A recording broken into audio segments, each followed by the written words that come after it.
hasil kritik suatu derajat, apa yang kira-kira kurang atau perlu ditingkatkan menurut responden terhadap kompetisi Bapak? Saya Bapak jelaskan, barangkali ada beberapa responden itu kita ada kepala sekolah, lalu rekan sejawat dan murid. Yang paling sering responden dari kawan itu tentang refleksi. Memang kita merefleksikan pembelajaran itu masih kurang sekali. Jadi rata-rata rekan-rekan dan kepala sekolah pun responnya seperti itu tentang refleksi pembelajaran. Dalam Bapak ke depan untuk melakukan mengenai kompetensi penggerak yang Bapak miliki itu apa Pak? Yang harus Bapak miliki sebagai guru penggerak? Sebagai guru penggerak, yang pertama kompetensi yang harus saya miliki, yang pertama saya bisa memimpin pembelajaran. Yang kedua, saya berharap saya menjadi coaching untuk rekan-rekan sesama sejawat. Dan yang ketiga, saya bisa menjadikan kita didik sebagai pemimpin masa depan. Dan yang terakhir bisa merefleksi tadi, merefleksikan kembali pembelajaran, kemudian merefleksikan semua kegiatan itu sebenarnya butuh refleksi. Semua kegiatan butuh refleksi. Nah, karena mungkin belum terbiasa saja atau selama ini belum menjadi hal baru bagi kami merefleksikan sesuatu itu, makanya refleksi pembelajaran itu diperlukan. Ya, baik. Nah, sekarang Bapak mungkin sudah Bapak lihat siapa kira-kira yang Bapak bisa libatkan untuk meningkatkan kompetensi guru penggerak yang Bapak miliki sebenarnya. Yang pertama, saya punya rekan yang sesama guru penggerak di sini yang bisa membantu tentunya baik itu mengingatkan ide dan segala macamnya. Yang kedua, kepala sekolah menjadi yang paling harus kami libatkan karena berkaitan dengan pengambilan keputusan kan. Dan yang terakhir, kita nggak bisa kerja sendiri, memang harus melibatkan rekan-rekan sejawat. Dan saya yakin dengan sebelumnya rekan-rekan sejawat yang saya miliki ini sangat besar perannya dalam membantu saya mencapai kompetensi. Masih sama. Ya. Semua pihak yang dari sekolah terutama ya Pak ya. Iya. Kenapa untuk perubahan pembelajaran ya Pak ya? Setelah Bapak mengikuti pendidikan 6 bulan guru penggerak, itu perubahan apa yang Bapak rasakan berkaitan dengan kompetisi Bapak sebagai guru? Yang pertama, seperti yang saya sebutkan sebelumnya, yang pertama yang perubahan itu adalah mindsetnya. Mindset tidak ada pembelajaran, sudah tidak lagi menganggap sesuatu itu tidak menentukan. Kita juga tidak lagi menganggap anak itu kertas kosong. Sebenarnya mereka sudah punya lakaran dan kita arahkan mereka. Kemudian praktik-praktik baik yang bisa diterapkan di sekolah tentunya berdampak positif. Nah, itu hal baru yang mungkin kami rasa sangat perlu dikembangkan pada masa-masa yang akan datang. Juga semacam pemilihan ekstrakurikuler, ya, itu ada yang dari anak itu juga perlu kami kembangkan. Dan terakhir terkait dengan aset-aset yang sekolah miliki, tentu kami bikin program untuk mengembangkan sekolah ini itu berdasarkan aset-aset yang kita miliki. Dengan keterbatasan kita coba memanfaatkan maksimal mungkin apa yang bisa kita kerjakan dengan aset-aset yang ada. Apa Bapak melihat ada perubahan pada murid Pak sama Bapak mengikuti program pendidikan ini? Jelas Bu, ada Bu, jelas. Saya lihat peserta didik yang di tempat saya coba saya terapkan, mereka lebih tidak tertekan dalam pembelajaran. Yang pertama, yang kedua, mereka lebih cepat sadar dengan dirinya. Contohnya gini, ketika budaya positif kami terapkan, anak itu kan biasanya kita berkelahi, kita nanganinya dengan marah dulu dulunya ya sebelum program ini. Nah mereka itu bahkan membela diri, mereka itu tidak salah diri. Nah sekarang kita sudah pakai yang kita dapatkan di guru penggerak ya. Bagaimana kita memanage anak, fungsi kita sebagai fungsi kontrol kita kan. Nah di situ mereka lebih sadar. Kita tanyakan, yang kalian buat ini salah apa enggak? Salah Pak. Biasanya kalau kita marah mereka akan melawan, tapi kalau kita buatkan posisi kita sebagai posisi kontrol, maka anak itu lebih lembut terhadap permasalahan-permasalahan. Itu yang saya lihat, yang jelas. Oke, baik. Berarti memang terjadi terutama di karakter ya Pak ya? Ya, di karakter. Nah sekarang Pak, apa yang paling memuaskan Pak dari selama Bapak mengikuti 6 bulan ini? Apa yang Bapak anggap paling memuaskan? Bagian-bagian tertentu dari pembelajaran ini? Apa Pak? Ya, memuaskan semuanya memuaskan, terutama di modul-modul itu kan. Yes. Semua ilmu yang dapatkan di modul itu semuanya sangat berguna bagi kami. Hampir memang semua lah. Nah, yang paling bagus menurut saya, paling memuaskan menurut saya yaitu penerapan budaya positif. Itu paling berkesan ya Pak ya? Paling berkesan karena itu saya memang bisa praktekkan langsung ke anak. Oke. Nah, kalau coaching, kalau mindfulness, memang bisa sih mindfulness. Tahu buat sekali posisi kita ini Bu, sekolahnya di kampung. Jadi ketika kita terapkan mindfulness ini, mereka pejamkan mata, lebih banyak lirik daripada pejamkan mata. Belum dibaca ya? Belum terbiasa. Iya betul. Kalau yang paling sulit Pak, yang paling menantang apa Pak? Yang paling menantang sebenarnya ini bab yang terakhir ini 3 ini yaitu tentang pemetaan hasil aset. Bukan pemetaan aset. Yang ini kita nanyakan ke anak apa yang mereka inginkan, kemudian semacam ekstrakurikuler. Nah itu sulit Bu, karena mereka ketika kita tanyakan ekstrakurikuler menurut kalian yang bagus itu seperti apa? Nah, hampir semua anak jawab itu semua ekstrakurikuler. Dan mereka lebih memilih ekstrakurikuler olahraga. Rata-rata ke olahraga. Padahal kan ekstrakurikuler itu enggak itu. Nah, menurut saya kalau ditanyakan hasilnya tetap olahraga juga hasilnya, berarti itu enggak masuk hasilnya gitu. Karena dalam impian saya itu ketika ditanyakan itu anak-anak juga bisa jawab, Pak sebenarnya Pak ekskul nyanyi juga enak Pak, gitu ya kan. Tapi rata-rata mereka bola, olahraga ya. Baik perempuan gitu ya Pak? Iya, nanti perempuan gitu. Kalau perempuan apa olahraganya? Ya poli. Poli Iya. Sekarang kita masuk ke penilaian pemetaan aset ya Pak ya. Siapa aktor yang terlibat dalam proses pemetaan aset yang Bapak lakukan? Kami yang pertama guru penggerak, kemudian kepala sekolah, dan sejawat, kita juga melibatkan komite dan orang tua. Murid juga? Murid itu sebagai aset kami bawa, memang di dalam pemetaan enggak kami bawa. Enggak dibawakan ya. Nah, sekarang bagaimana proses Bapak dalam menemukan atau mengidentifikasi sumber daya yang ada di sekolah? Kita yang pertama musyawarah dengan kepala sekolah, dengan rekan guru, kemudian dengan komite tadi, kita musyawarah, kita kenalkan dulu dengan mereka ini tentang apa sih sebenarnya aset. Selama ini kan mengatasi masalah dengan apa?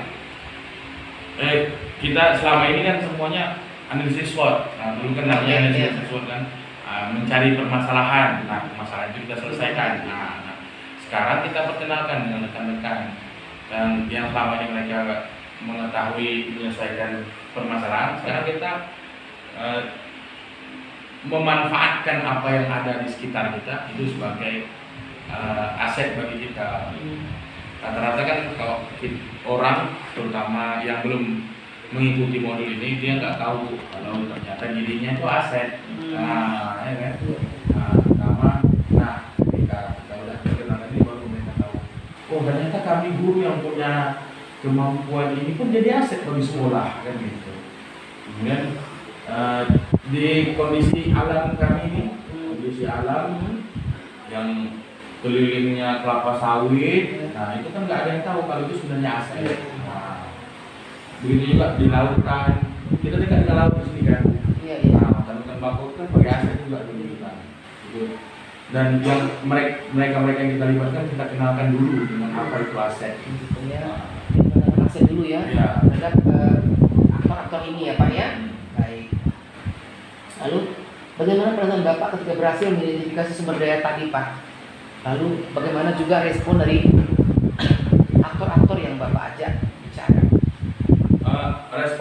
Respon saya sebenarnya saya sangat gembira karena kita bisa menentukan aset-aset yang dimiliki oleh sekolah, dan melalui aset-aset inilah kita bisa kedepannya memikirkan apa gambaran sekolah yang ke depan.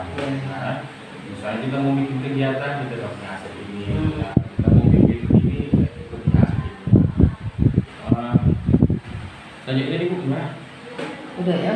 Nah sekarang apakah terdapat hal lain yang bisa dijadikan sumber daya sekolah yang Bapak menemukan dalam proses yang sudah berlangsung? Makanya ada ilmu ini lagi deh gitu. Sebenarnya ada Bu yang ingin saya jadikan aset itu tapi belum bisa ya, yaitu CSR perusahaan. Kita di situ banyak perusahaan, cuman memang belum bisa untuk CSR ini kita nggak tahu. Jadi kemarin sih pernah kita jumpai dan mereka bilang kalau sekolah itu udah ada kosnya masing-masing, bukan lagi dari kami. Begitu ya. Tapi mungkin nanti kan kita punya komite, kita punya sekolah yang memiliki link khusus kan. Nah, kepada mereka itu kita berharap itu jadi aset juga bagi kita. Oke, baik. Bayangkan Bu, kalau seandainya CSR itu bisa masuk ke tempat kita, banyak anak-anak yang kurang mampu bisa terbantu sekali. Tambah lagi kita kan sekarang sudah mulai mengenalkan IT, Iya, iya. kan? Jadi anak-anak sudah mulai kita berdayakan menggunakan handphone dalam pembelajaran, dalam ujian, dalam evaluasinya. Nah, kalau seandainya CSR itu berjalan, ya kan, bisa digabungi ada bantuan kita. Iya, Misalnya handphone bagi anak yang memang betul-betul kurang mampu tapi ingin belajar. Mas banyak nih mereka nggak punya. Jadi ketika belajar, ketika mereka harus ke lab, lain atau dia numpang dengan orang lain. Jadi itu kira-kira apa ya Pak ya untuk kedepannya ya Pak ya? Oke, baik Pak. Nah sekarang bagaimana proses Bapak dalam menemukan media sumber daya yang ada di sekolah? Maksudnya. Nah sekarang Pak kita persiapan panen hasil belajar ya Pak ya. Karena sesudah PI 6 ini terjadi sudah selesai, lalu lokal 6 kita udah concern ke lokal 7 dan panen hasil belajar Pak ya.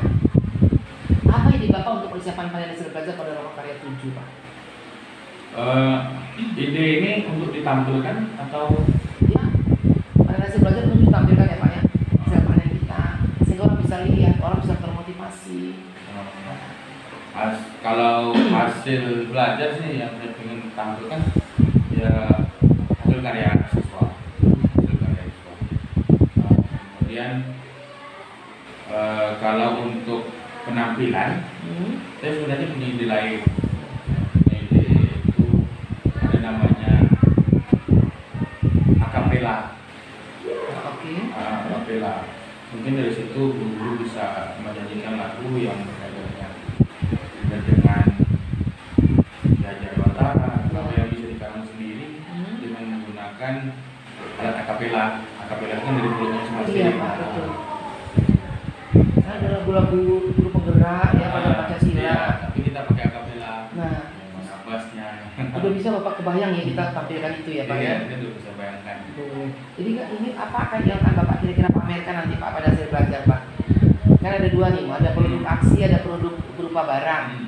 Nah, untuk barang, produk aksi udah tadi ya. Ya. Itu Akapela lah. Akapela lah. Atau kompang bagus juga tuh Pak. Kalau kompang, saya senang sih kompang, saya bisa juga kompang. Tergantung lah kawan-kawan nanti. Kalau mereka mau saya juga bisa. Untuk hasil, kemarin saya sempat diskusi dengan anak. Saya juga sempat menugaskan mereka. Yang pertama olahan dari lidi sawit, yang bentuk ranjang, yang bentuk apa. Yang kedua ini keripik jamur kelapa sawit. Oh, ada ya jamur. Ada jamur kelapa sawit. Dan gua pernah coba ya. Itu bagus. Saya pun belum pernah lihat apakah kelapa sawit ada jamurnya ya. Ada jangan kosnya tuh. Ya. Kalau lama-lama dia kena hujan apa jadi tumbuh. Jamurnya dari jamur apa namanya? Lupa ya namanya. Tapi enak tuh. Lebih enak dari jamur merang kali ya. Kalau saya jamur merang udah makan, jamur mutiara udah. Jamur merang lah kayaknya. Merang yang ada di sekam padi. Ya, Oh lebih gitu, kurang sama. enak itu ya. Kita lagi coba itu, dia ada jamur yang masih muncul, ada yang terbuka. Dan itu sebenarnya bisa diternak. Oh iya Pak ya. Mungkin nanti kesana ekskul bisa juga ya Pak ya. Suatu saat Pak kan lupa ya. Iya. Oke, good. Ya, ini luar biasa. Mudah-mudahan jadi itu Bu. Insya Allah kita yang bikin. Dan kemarin juga ada ide dari anak-anak, kita bikin permen Pak dengan rasanya macam-macam. Dari apa? Dari sawit ya? Dari gula sawit itu kan? Bisa dari gula, dari apa? Pokoknya rasanya macam-macam, ada asam, manis gitu ya. Kayaknya muridnya pun bukan main ya. Kreatif semua ya Pak ya. Nah ini Pak, di samping itu untuk JKP yang terpilih sebagai penyaji dalam kelas berbagi narasumber ya Pak ya. Nah akan menyiapkan seperti ini. Satu materi yang akan dibagikan ke peserta panen belajar. Seperti rambu-rambu penyaji bisa dilihat di Lokakarya 7 nanti Pak. Sampai kita ke Lokakarya 7 ya Pak ya. Lalu PPT bahan payang yang akan dipaparkan saat kelas berbagi. Ini kalau bisa Pak Surya boleh Pak Surya bisa berkompetisi lah dengan CGP lainnya, ada 25 CGP. Memang mungkin kita akan ambil 3 untuk menyaji, meski semua bagus-bagus tentunya. Artinya rancangan tadi boleh ada hasil inovasi yang akan guru lain juga akan berinovasi di sekolah masing-masing. Mungkin nanti Pak Surya boleh ya Pak ya dipersiapkan barangnya ya, bisa disiapkan berupa slide boleh, video boleh, dan nanti ketika kita perkirakan oke ini mewakili, nanti Pak Surya akan tampil di berbagi hasil karya sebagai salah satu narasumber. Nanti akan disiapkan ya Pak ya. Baik Pak, saya pikir demikian luar biasa pertemuan ini dan hal yang sudah Pak Surya lakukan selama 6 bulan ya, saya sangat mengapresiasi. Iya Pak, dan saya senang Bapak memang benar ya, dari semua yang saya paling saya syukuri adalah murid tadi, perubahan pada murid Pak. Karena memang intinya adalah memperlihatkan pada peserta didik. Jadi kalau itu udah ada ya, saya pikir ya itu oke ya Pak ya. Sudah gue tinggal lagi dikembangkan ya Pak ya. Nah, itu aja Pak. Saya hanya mau mengingatkan Bapak tugas-tugas LMS, fasilitator, jurnal-jurnal udah siap ya Pak ya. Nah ini boleh nanti sebelum tanggal 20 Desember Pak. Jangan 20 Desember Pak, sebelum ya 18 lah, 19 kita kan akan hasil karya, itu udah rapi. Kami nanti sebagai PP tanggal 20 kami mungkin di laptop terus sih Pak, memantau yang mana yang belum, yang mana yang terakhir sangat penentuan. Gitu ya Pak ya. Jadi demikian Pak. Saya izin ya Pak ya, terima kasih. Selamat pagi. Pagi. Ya, salam guru bergerak.